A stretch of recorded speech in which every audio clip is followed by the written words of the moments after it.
Hello दोस्तों, मैं हूं विकास। स्वागत है आप सभी का स्टडी डाउट्स में। दोस्तों आज की इस वीडियो में मैं आपके लिए लेकर आया हूं कक्षा 10 गणित के कुछ महत्वपूर्ण प्रश्न, ठीक है, जो कि 2023 के लिए मोस्ट इंपॉर्टेंट होने वाले हैं। ठीक है, तो ध्यान से देखिएगा। तो चलिए इसको सॉल्व करते हैं। तो दोस्तों यहाँ पर हमारा क्वेश्चन नंबर 1 आपको दिख रहा है। तो इसमें क्या कर रहा है कि एक समचतुर्भुज के विकर्णों की लंबाई 16 सेमी और 12 सेमी है, तब समचतुर्भुज की भुजा की लंबाई होगी। ठीक है, तो देखिए समचतुर्भुज के जो इसमें देखिए 4 भुजाएं होंगी, चारों भुजाएं आपस में बराबर होती हैं। ठीक है, कैसे देखिए यहाँ पर एक मैं आपको समचतुर्भुज बना के दिखा देता हूँ। ये कुछ इस तरीके, ठीक है, इसके विकर्ण जो होते हैं वो बराबर नहीं होते हैं। ठीक है, ये एक समचतुर्भुज है, ठीक है, और ये हमने विकर्ण बना दिया और ये हमने दूसरा विकर्ण बना दिया। ठीक है, 2 विकर्ण बना दिया। अब देखिए ये आपका 90 डिग्री का बन रहा है, ये भी 90 डिग्री का, ये भी 90 डिग्री का, ये भी 90 डिग्री का। ठीक है, अब ये आपका ए बी सी और ये डी, और बीच वाले को हम ओ मान लेते हैं। ये चीज़ हो गया। अब इसके बाद से कह रहा है कि एक जो विकर्ण है उसकी लंबाई 16 सेमी है, मतलब कि जो सबसे बड़ा है उसको हमें 16 सेमी मान लें। तो मान लीजिए ये वाला हमारा सबसे बड़ा है। ठीक है, तो ये टोटल कितना है, इसकी लंबाई 16 सेमी। तो मान लीजिए यहाँ से और ये, ठीक है, इसी चीज़ को हम यहाँ पर दर्शा दे रहे हैं। तो ये जो बीच वाली भुजा इसकी लंबाई है 16 सेमी।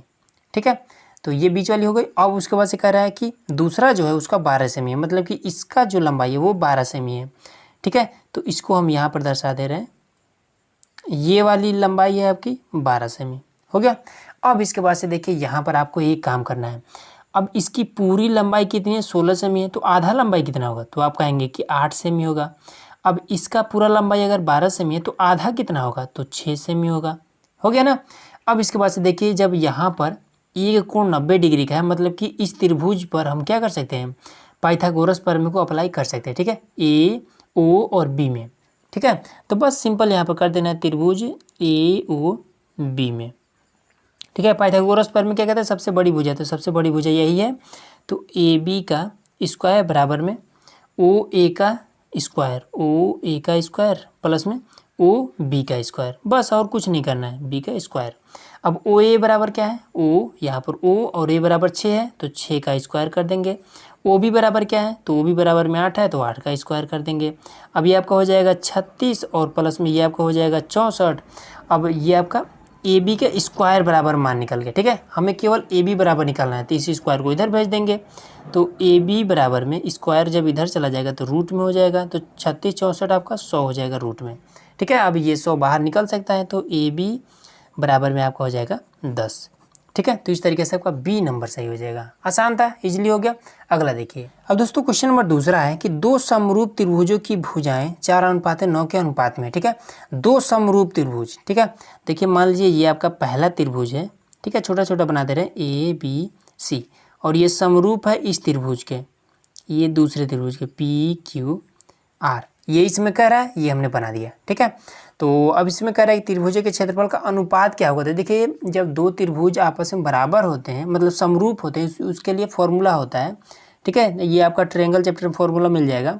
ये फॉर्मूला होता है कि एरिया, ए आर से एरिया दर्शाते हैं पहले त्रिभुज का, मतलब कि ए बी सी का, और अनुपात कर रहा है इसलिए हम बटे में लगा रहे हैं। एरिया पी क्यू आर का, एरिया पी क्यू आर का बराबर होता है भुजाओं के अनुपात का स्क्वायर, मतलब कि किसी एक भुजा को लेना है, ये और ये वाला भुजा ले लीजिए। ठीक है, इधर का अगर ये वाला ले रहे हैं तो इधर का भी ये वाला लेंगे। तो ए बी बटे में पी क्यू, ए बी बटे में पी क्यू का होल स्क्वायर। ठीक है, तो ये हमारा हो गया। अब इसमें देखिए दे रखा है कि ए बी जो इसकी भुजाओं का अनुपात है वो क्या है, 4:9 है। तो हम क्या कर देंगे, इसके स्थान पर मान रख देंगे, तो 4/9 रख देंगे और इसका हम स्क्वायर कर देंगे, और ये सिंपल हो जाएगा। 4 चौका 16 और 9 9 81। अब 16 पहले और 81 बाद में, यही आपका आंसर आ जाएगा। इस तरीके से आपका डी नंबर सही हो जाएगा। ठीक है, आसान था। अगला देखिए। अब दोस्तों यहाँ पर आपका तीसरा नंबर क्या कहता है कि 4 tan थीटा बराबर में 3 है। ठीक है, 4 tan थीटा बराबर 3 है।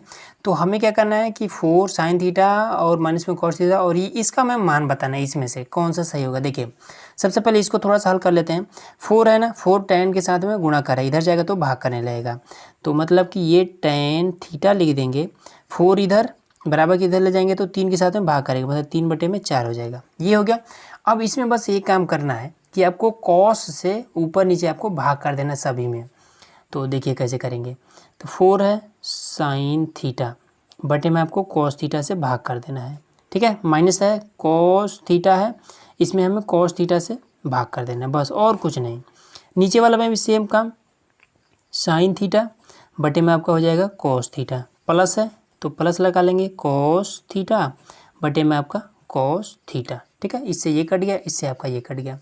अब उसके बाद से देखिए क्या बचा 4। देखिए साइन थीटा अपन कॉस थीटा होता है टैन थीटा, तो टैन थीटा, और यहाँ पर माइनस है तो माइनस लगा देंगे, और इससे ऊपर नीचे जब कटता है तो 1 बचता है।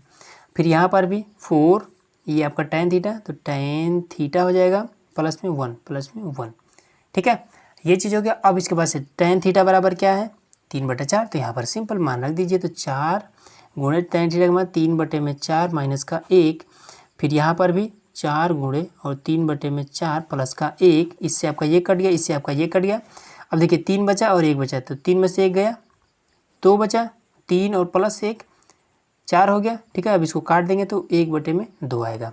तो इस तरीके से आपका सी नंबर सही हो जाएगा। अगला देखिए, अब क्वेश्चन नंबर 4, ये तो एकदम से आसान है। इसमें दिया है कि साइन 75 डिग्री, ठीक है, और नीचे दिया है कॉस 75, ठीक है। तो इसको हम कर देंगे कॉस और 90 माइनस ऊपर वाले को ला के इसमें से घटा दीजिए बस, ठीक है। अब इसका ट्रिक भी है, देखिए मैं आपको अभी बताऊंगा।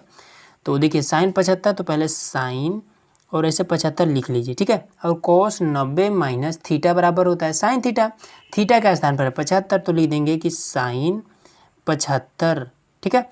अब इससे ये कट जाएगा तो आपका आ जाएगा ये वाला, ठीक है। अब इसके बाद से देखिए ट्रिक, इसको ये इतना हल करने की कोई ज़रूरत नहीं है आपको। अगर इस तरीके के कोई भी अगर मिल जाता है क्वेश्चन, सबसे पहले आप इसको जोड़ करके देखिए, ठीक है। 75 और 15 को अगर आप जोड़ेंगे तो आपका हो जाएगा 90, और अगर 90 हो गया तो आप तुरंत क्या करिए कि 1 पर आप निशान लगा देना, ठीक है, बिना कुछ सोचे समझे। अगर जोड़े अगर 90 हो गया तो तुरंत आप 1 पर निशान मार दीजिए, कोई दिक्कत नहीं है, ठीक है। इतना ये भी हल करने की कोई ज़रूरत नहीं है, ठीक है। चलिए अब अगला करते हैं।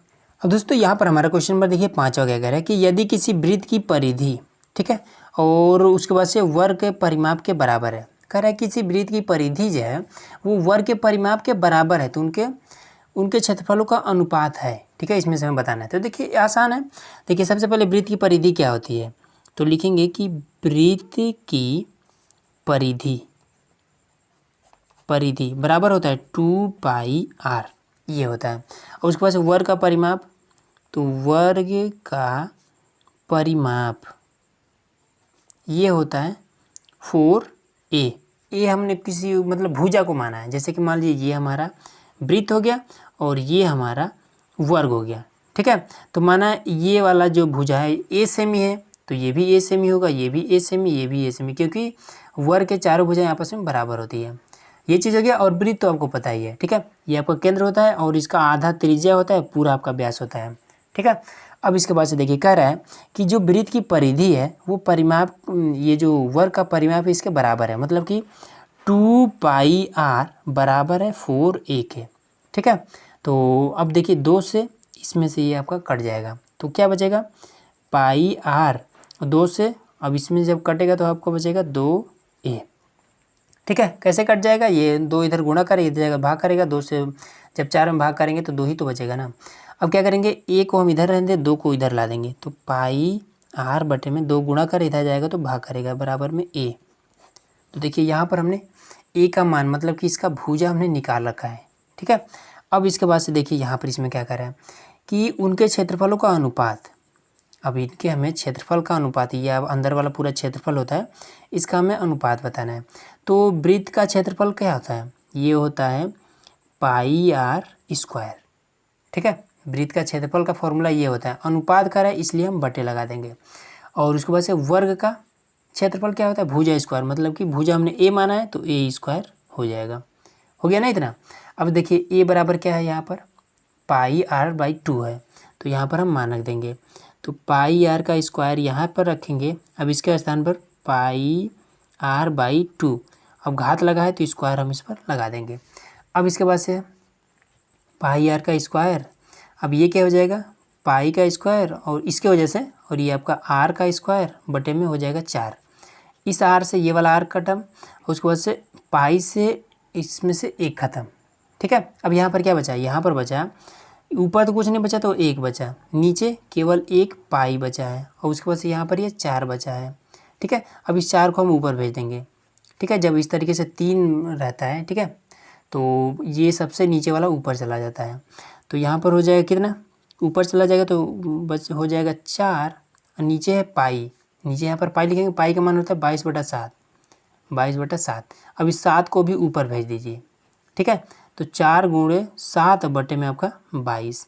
अब इसको काट देंगे 2 से, तो 2 दूना 4 और 11 दूना 22, तो आपका 11 हो जाएगा। ठीक है, अब दिख रहा होगा, हो गया ना 11। तो अब यहाँ पर क्या बचा, 2 7 14, तो ऊपर हो गया 14, नीचे बचा आपका 11, मतलब कि इसका जो अनुपात आएगा वो 14:11, ये वाला आपका आएगा। तो इसमें से आपका 14:11 कहाँ पर, ये बी नंबर आपका सही हो जाएगा। ठीक है, अगला देखिए। अब देखिए छठा क्वेश्चन। ठीक है, तो इसमें कह रहा है कि 2 गोले के आयतनों का अनुपात यहाँ पर 64:27 दिया हुआ है। ठीक है, तो कह रहा है कि इसके पृष्ठीय क्षेत्रफलों का अनुपात क्या होगा, ये चीज़ पूछ रहा है। तो सबसे पहले देखिए 2 गोला आप कह रहा है ना, तो गोले के आयतन का अनुपात, तो गोले के आयतन का फॉर्मूला होता है, गोले का आयतन, गोले का आयतन बराबर होता है 3/4 और पाई आर क्यूब, ये होता है फॉर्मूला। ठीक है, तो 2 गोला कह रहा है, तो और 2 गोला भी कह रहा है और अनुपात भी कह रहा है, तो अनुपात मतलब कि बटे में कर देंगे, तो 3/4 पाई R1 कर दे रहे हैं। ठीक है, क्योंकि 2 गोला है तो R1 क्यूब कर दे रहे हैं, और दूसरा गोले के लिए 3/4 पाई आर, बड़ा लेटर में आर रहेगा, क्यूब, और ये दूसरा के लिए हो गया। ठीक है, इसका अनुपात कितना हुआ है, यहाँ पर ये 64 बटे में आपका 27, ये चीज़ दिया हुआ है। ठीक है, पाई से पाई कट गया, इससे आपका ये कट गया। ठीक है, तो आपका कितना बचा, R1 क्यूब बटे में R2 क्यूब बराबर में आपका 64 बटे में 27, ये चीज़ बता। ठीक है, अब देखिए इस जब क्यूब को हटाएंगे तो इधर आपका रूट लग जाएगा। ठीक है, और यहाँ पर हम घन लगा देंगे। ठीक है, क्योंकि घात में क्यूब था इसलिए यहाँ पर 3 हम लगा दिया, अगर स्क्वायर होता तब हम केवल रूट ही लगाते, कोई दिक्कत नहीं था। अब देखिए 64 जब घन से बाहर निकलेगा तो कितने रूप में निकलेगा, तो 4 चौका 16 चौका 64, 4 के रूप में निकल जाएगा, 27 3 के रूप में। ठीक है, 3 3 9 27, मतलब कि इस क्यूब का मतलब क्या, कि अगर जैसे 64 है तो 4 गुणे 4 गुणे 4, 4 चौका 16 चौका 64। ठीक है, इसीलिए ये क्या है 4 के रूप में निकला है, तो ये चीज़ हमारा निकला है।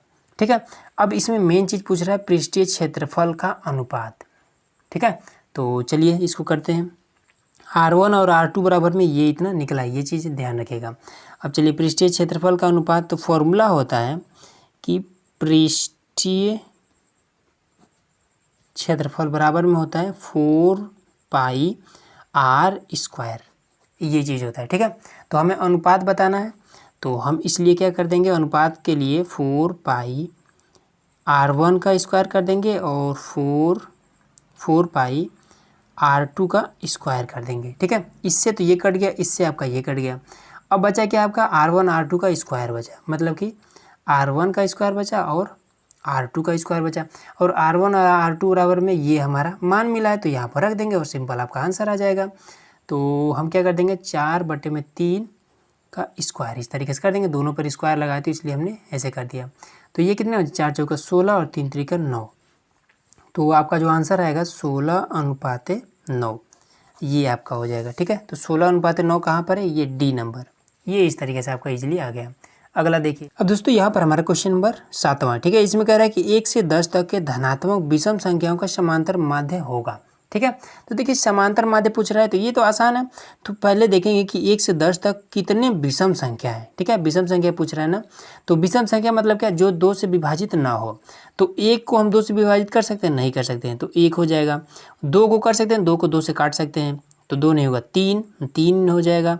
4 को काट सकते हैं, 5 को नहीं काट सकते हैं, 6 को काट सकते हैं, 7 को नहीं काट सकते हैं, 8 को काट सकते हैं, 9 को नहीं काट सकते हैं, 10 को भी काट सकते हैं। ठीक है, तो ये इतना हमारा 1 से 10 तक के विषम संख्याएं हैं। ठीक है, तो अब देखिए समांतर माध्य बताना है, तो समांतर माध्य का फॉर्मूला होता है समांतर माध्य बराबर, तो ये आपका हो जाएगा पदों का योग बटे पदों की संख्या।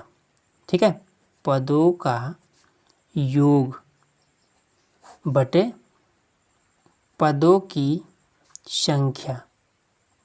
ठीक है, तो योग मतलब कह रहा है ना, तो इन सभी को पहले जोड़ लेना है। तो यह कितना हो जाएगा आपका 3 1 4 5 9 7 16 और 9 25 हो जाएगा। ठीक है, तो योग आपका आ गया 25 और पदों की संख्या कितना है, तो 2 3 5 है 5। अब इसको काट दीजिए, सिंपल आपका आ जाएगा 5, तो डी नंबर सही हो जाएगा। ठीक है, अब इसी तरीके से 8वां नंबर देखिए, तो 8वां में क्या कह रहा है कि मध्यिका को आलेखीय विधि द्वारा निम्न में से किससे प्राप्त किया जाता है, तो इसमें आपका हो जाएगा तोरण।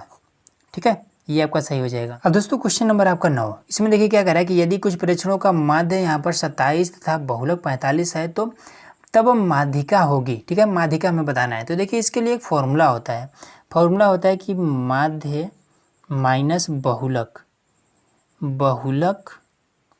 बराबर माध्य माइनस माध्यिका। ठीक है, ये फॉर्मूला आप याद रखिएगा अगर ऐसा पूछ देता है तो माध्य आपका है 27, बहुलक आपका है 45। ठीक है, यहाँ पर और माध्य आपका है 27। माध्यिका हमें ज्ञात करना है, तो माध्यिका को माध्यिका ही ऐसे लिखे रहने देंगे। ठीक है, और हाँ इसमें 3 भी होता है, गुणे में 3, ये हमने भूल गए थे, तो ये चीज़ आप मत भूलिएगा। ठीक है, तो अब इसको हटा देंगे तो माइनस का आपका आ जाएगा 18।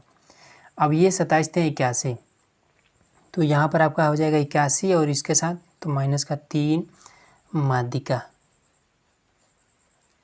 ये आपका हो गया। ठीक है, अब इसको भी इधर कर देंगे तो माइनस का 18 और माइनस का 81 बराबर में माइनस का 3 माध्यिका।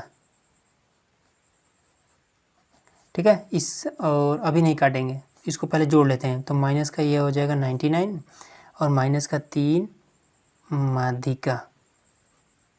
ठीक है, अब इसको काट लीजिए, हो गया। अब इसके बाद से 3 को इधर ला दीजिए, तो 99/3 बराबर में आपका माध्यिका, यही हमें याद करना था।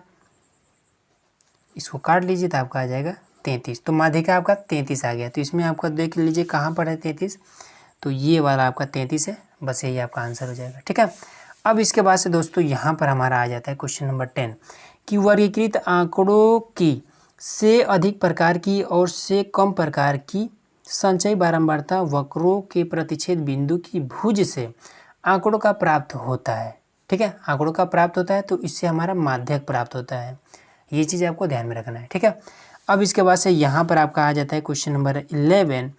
इसमें देखिए क्या कहता है कि चित्र में त्रिभुज ODC समरूप है त्रिभुज OBA के। तो देखिए चित्र में कहाँ पर है ODC, ये वाला आपका त्रिभुज समरूप है किसके, OBA के। ये वाला जो त्रिभुज है, ठीक है, ये त्रिभुज आपका इस त्रिभुज के समरूप है, ये चीज़ इसमें कह रखा है।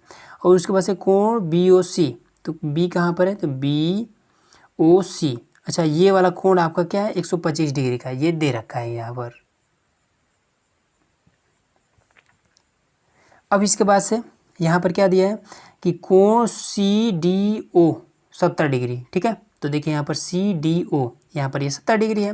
देखिए एकदम आसान तरीका मैं आपको बताता हूँ कि अगर ये वाला आपका है 70 डिग्री, ठीक है, तो ये वाला आपका 70 डिग्री होगा, हमेशा याद रखिएगा कैसे, एकांतर कोण से। ठीक है, एकांतर कोण क्या कहता है कि अगर ये वाला 70 डिग्री है तो इसी रेखा के सटा हुआ इस साइड वाला, जैसे ये वाला इस साइड बन रहा है, ये वाला इस साइड, आपका कोण क्या होगा, एकदम से बराबर होंगे। ये चीज़ हो गया एकांतर कोण से। और उसके बाद से देखिए कि अगर ये वाला आपका कोण क्या है 125 डिग्री है, तो इधर वाला कोण भी आपका 125 डिग्री होगा। ठीक है, ये वाला अगर 125 है तो ये वाला भी 125 डिग्री हो, कैसे, शीर्षाभिमुख कोण से। ठीक है, ये शीर्षाभिमुख कोण क्या कहता है कि जब किसी त्रिभुज, जैसे कि अगर इसको हम मिला दें तो ये भी एक त्रिभुज बन गया, अगर इसको हम मिला दें ये भी एक त्रिभुज बन गया, तो किसी त्रिभुज की जब एक एक शीर्ष आपस में यहाँ पर जुड़े हों तो इसके इधर वाला कोण और इधर वाला कोण आपस में बराबर होता है। ठीक है, तो ये 125 का, ये 125 का, तो 125 और 125 कितना हो जाएगा, 250 हो गया ना इतना। और देखिए टोटल कोण कितने होते हैं, जैसे कि मान लीजिए अब यहाँ पर ये भी तो कोण बना है और ये भी तो कोण बना है, तो ये दोनों अब कितना हो जाएंगे, ठीक है। तो देखिए मैं आपको बताता हूँ, यहाँ ये भी आपका क्या है, शीर्षाभिमुख कोण है, ठीक है। यहाँ पर ये आपका त्रिभुज क्या कर रहे हैं, इसका भी एक एक कोण यहीं पर जुड़ रहा है, तो ये भी आपका शीर्षाभिमुख है। तो टोटल आपका कोण होता है 360 डिग्री का टोटल कोण होता है, जिसमें से ये दोनों मिल करके कितना हो गए हैं, ये दोनों मिल करके 250 हो गए हैं।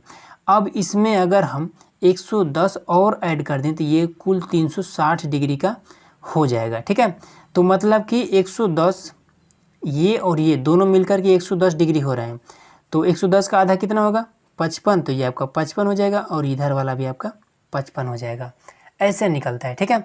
अब यहाँ पर देखिए, अब इसमें हमें बताना क्या है, कोण OAB, तो देखिए OA और B मतलब कि ये वाला हमें बताना है, ठीक है। तो देखिए 70 किसी त्रिभुज का टोटल मान होता है 180 अंश, ठीक है। तो देखिए 70 ये है, 55 ये है, तो 70 और 55 कितना हो जाएगा, 100 आपका हो जाएगा 25, ठीक है, 125 हो जाएगा। तो 125 में और कितना जोड़ दिया जाए कि 100 आपका 80 हो जाए, तो 70 प्लस 55, 70 प्लस 55 आपका हो जाएगा 125, ठीक है। अब 125 में अगर और हम 55 जोड़ देते हैं तो ये आपका हो जाएगा कितना, 180 हो जाएगा, ठीक है। मतलब कि 70 यहाँ पर है, 55 यहाँ पर, ये भी आपका 55 डिग्री हो जाएगा। तो इस तरीके से आपका A नंबर यहाँ पर सही हो जाएगा, ठीक है। इस चीज़ को हमने ऑलरेडी बता रखा है। तो चलिए अब उसके बाद से अगला यहाँ पर क्वेश्चन है हमारे पास। देखिए ये तो आसान है, संख्याओं, ये इतना संख्या दी गई का बहुलक होगा, तो जो सबसे अधिक बार आया है वही इसका बहुलक हो जाएगा। तो देखिए 1 2 3 4 5 बार एक आया है, एक जो है वो 5 बार आया है, और देखिए 4 यहाँ पर 3 ही बार आया है, 2 यहाँ पर 2 बार आया है, 3 एक ही बार आया है, मतलब कि एक इसका बहुलक हो जाएगा ये, ठीक है दोस्तों। तो इस तरीके से आपका जो टोटल क्वेश्चन था वो आपका समाप्त हुआ। तो ये वीडियो आप लोग कैसा लगा कमेंट बॉक्स में जरूर बताइएगा, चैनल पर नए हैं तो सब्सक्राइब जरूर करिएगा।